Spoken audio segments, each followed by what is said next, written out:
Pagpalain niyo po ang dedication na amin pong gagampanan. Kayo po ang magbigay sa amin ng habag, kapatawaran sa lahat ng aming pagkakasala sa inyo. At kayo po ang manguna, dakilang Ama, sa amin pong paghahandog ng mga bata. Dahil napakahalaga po ng aming gagawin. Nandito po ang mag-asawang Tina at Hiro upang ihandog po ang kanilang dalawang anak sa inyo. Dakilang Ama, pagpalain niyo po ang aming gagawin dahil napakahalaga po nito at nakasalalay po sa inyong biyaya ang kinabukasan po ng mga bata at ng sambayanang ito. Dakilang Ama, kami po ay humihingi po ng inyong gabay sapagkat sinabi po ng inyong anak, ang aming Panginoon at tagapagligtas, na kung kami po ay hiwalay sa inyo ay wala kaming magagawa. Kaya iniuugnay po namin sa inyo, dakilang Ama, ang mga batang ito, ang mga magulang po ng batang ito, at ang bawat isa pong nandito ngayon na sumasaksi po sa mahalagang gawain ito. Yes. Ito po ang aming panalangin at hinihingi po namin ang inyong mga kahabagan. Sa tanging pangalan po ng aming Panginoong Jesucristo. Amen. Ipakinggan natin mga kapatid ang sinasabi po ng gawain ito. Tayo po ay nagkakatipon sa lugar na ito at pinasasalamatan natin ang Panginoon sa kanyang mabiyayang pagkakaloob sa mag-asawang ito ng kanilang mga anak. Ito yung totoo kong name. Si Hinata at si Natsuki. Yan, si Natsuki at si Hinata, mga kapatid, upang ihandog ang mga batang ito upang sa kanilang paglaki ay makilala at mapaglingkuran nila ng buong puso ang ating Panginoon. Ang Diyos mismo ang nagtakda ng gawain ito, ating sinusunod ng walang pag-aalinlangan. Ang tuntunin ng ating Panginoon, ang ating Panginoong Jesucristo din po ay inihandog ng kanyang mga magulang. Nang siya po ay 8 araw pa lamang, sa Lucas 2, nakasulat po ito. So isang dakila at sagradong gawain ang pagtatalaga ng isang bata o mga bata sa ating Diyos. Mga kapatid, sumandali tayong umupong lahat. Upo muna tayo.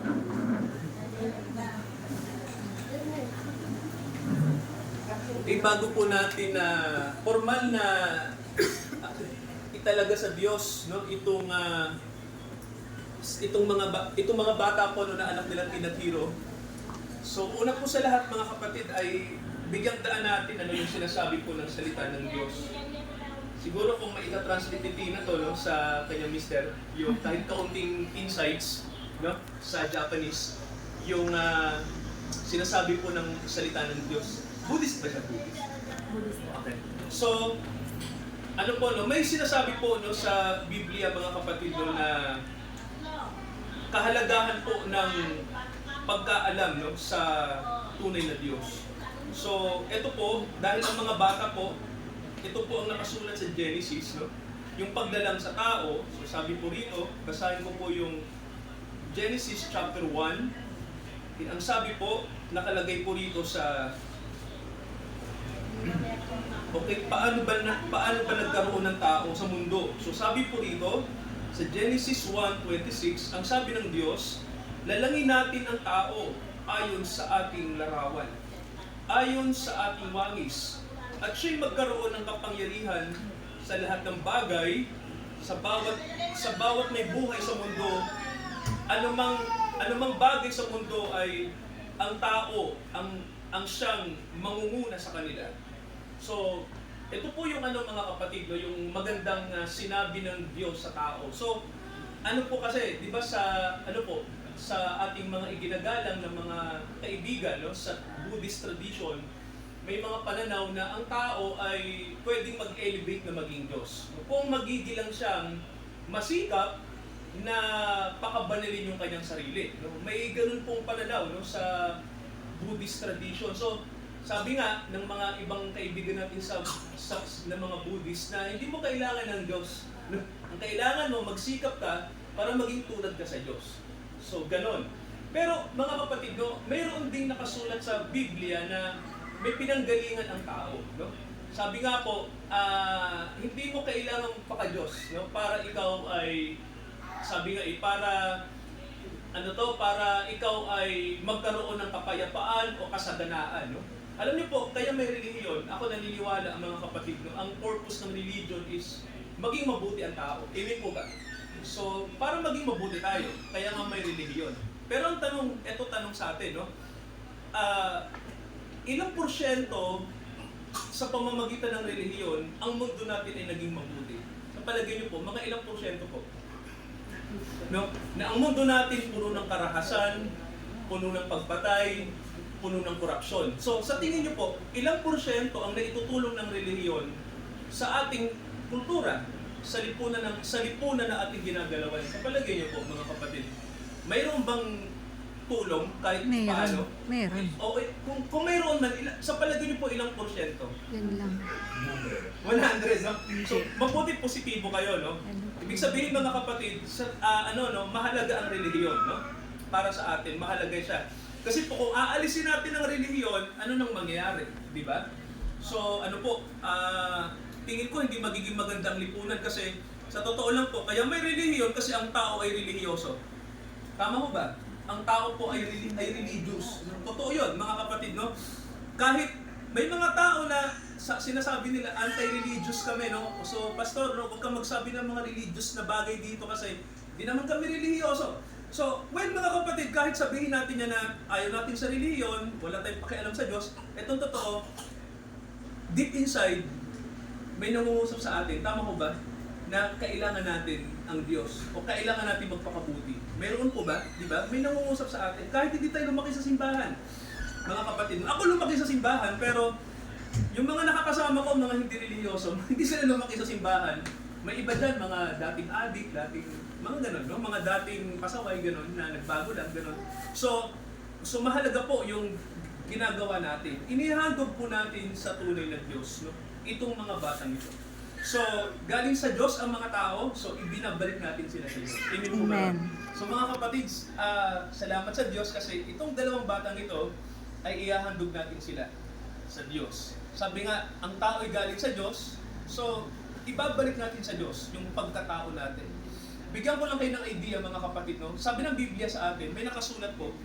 Siguro i-ano na lang natin, kung kaya i-translate ni Tina to.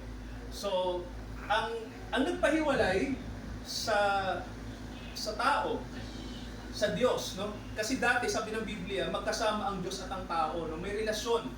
Ibig sabihin, walang problema nang tayo ay ang Diyos at ang tao ay may relasyon.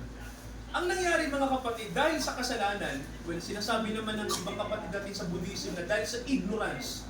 So, tayo mga kapatid, no, tinatawag nating kasalanan ang mali sa tao.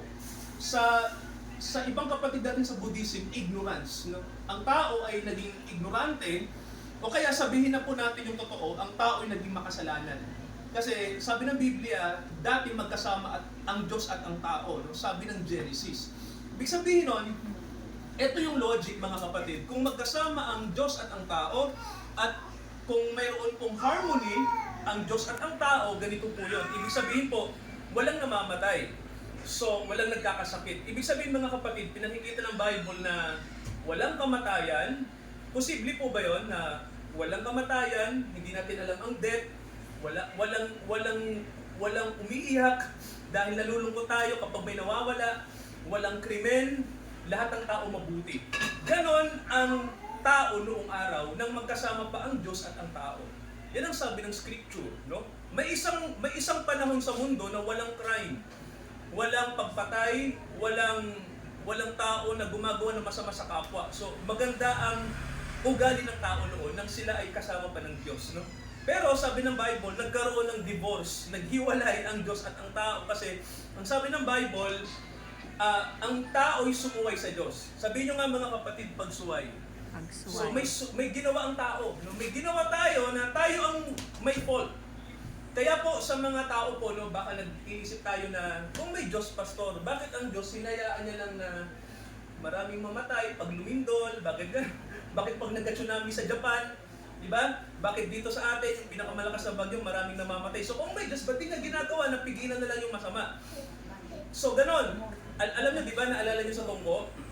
Yung balita kagabi, nung isang araw ba, no? Yung katolikong simbahan sa Tungko, inanay na pala yon. So hindi alam ng mga, iwan ko, ba't hindi pinapansin ng pari yun? Bumagsak! Ash Wednesday, di ba? Usok-usok kasi pag Miyerkules, yung sinasabing Ash Wednesday, tradition po yung sa simbahan na bago mag-Holy Week, naglalagay ng abo sa noo. Ang daming sumamba nung Ash Wednesday, nitong sakto pa, Valentine's Day. Alam niyo mo, bumuho, bumagsak, tapos may isang namatay, di ba? So, oras ang pagsamba yun. Kumbaga po, sa tingin ng mga tao, oras ng pagsamba sa Diyos, wala siguro magiging masamang mangyari. May nangyaring masama, di ba? Yung pagsamba na yun, sinong mag-iisip na walang mangyayaring aksidente doon, nasa loob sila ng simbahan, pero yung mismo yung simbahan ay inaanay na pala.